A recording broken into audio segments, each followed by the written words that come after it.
Were you thinking of buying the RTX 2080 Ti, but aren't sure if the price is worth the performance? Then stay tuned to find out.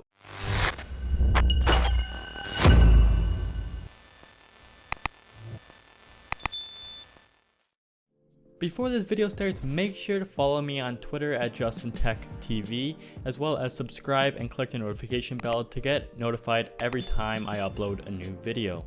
Also, the benchmarks will be at the end of the video, so make sure you stay and watch the whole video to be able to see them. The RTX 2080 Ti is Nvidia's top-of-the-line card for gaming, but it comes at a hefty price of $1,100 US, and that might vary depending on which kind of card you get.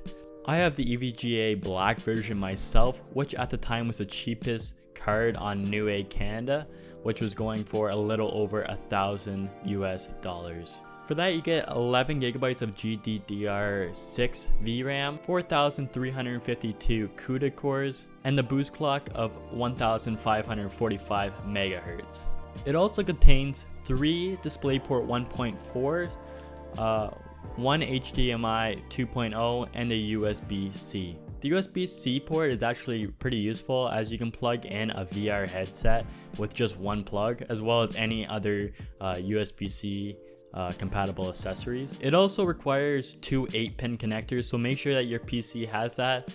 Most PCs should have that, but just check to make sure that you do have that before you spend over $1,000 on a card. Also, this card is very large. Depending on which card you get, the size varies, but the average is about 267 millimeters.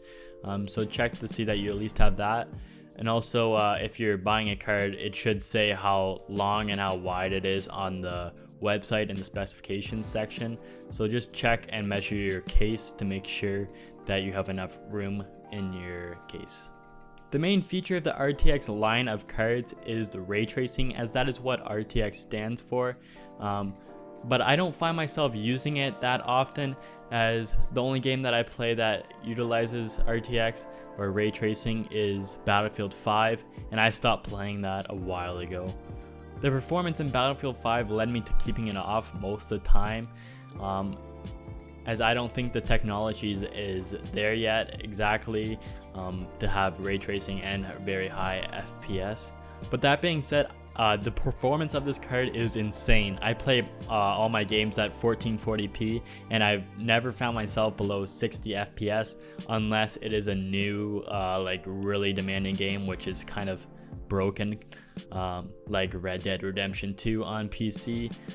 This card here, the EVGA Black, as well as many other 2080 Ti's, have RGB, which is great because you can match the card to the rest of your PC's color scheme, as the card itself is black, and then you can change the color to whatever your color scheme is. For this card here, you use the X1 Precision software to overclock and control the LEDs. X1 can be used for any card to overclock, but the LEDs, I'm pretty sure, is only for EVGA cards. The EVGA Black has many different color modes, including static, which is just one color, rainbow, which cycles through a bunch of different colors, breathe, which you can pick 2 colors, which it breathes between the 2 colors, like it's slowly fading to the other color and then fading back to the other color. And then pulse, which is just blinks between 2 colors. It's kind of like breathe, except it doesn't fade, it just transitions instantly to the other one. I kind of like breathe better because it fades more and it's more nice to the eye. And the last one's temperature, which turns a different color based on the temperature of the GPU.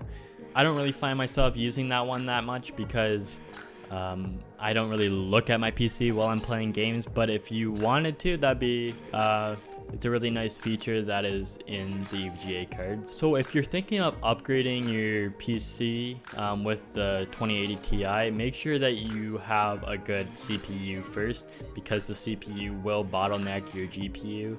I recommend at least an 8700K.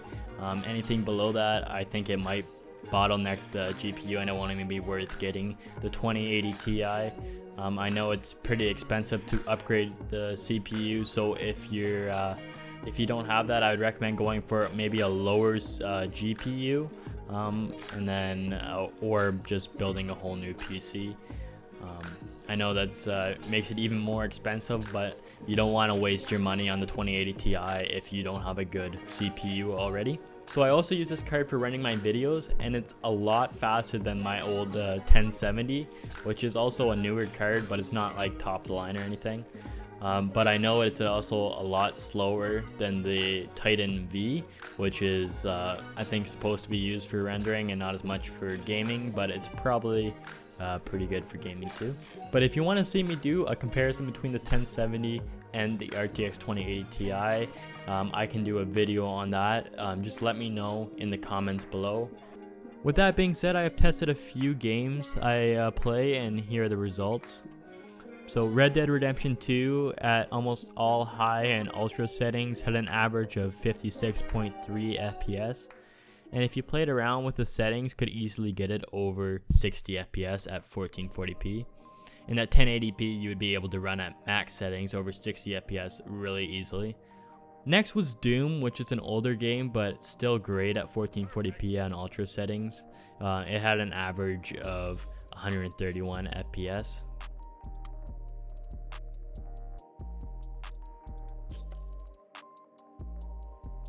Far Cry New Dawn at ultra settings had an average of 95.2 FPS.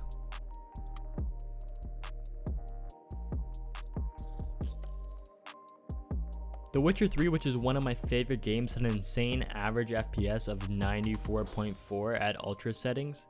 Considering I played this game when I had my 1070, which could barely run this at 60 FPS at ultra settings, this is kind of crazy to be at 95. It's really smooth, and I really like this game with this graphics card.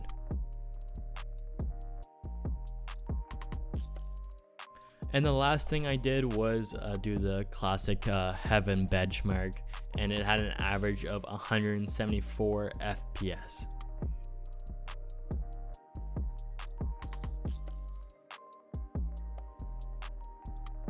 So here's the chart with the min, max, and average FPS for all the games that I just tested, so you can see the complete overview of everything together.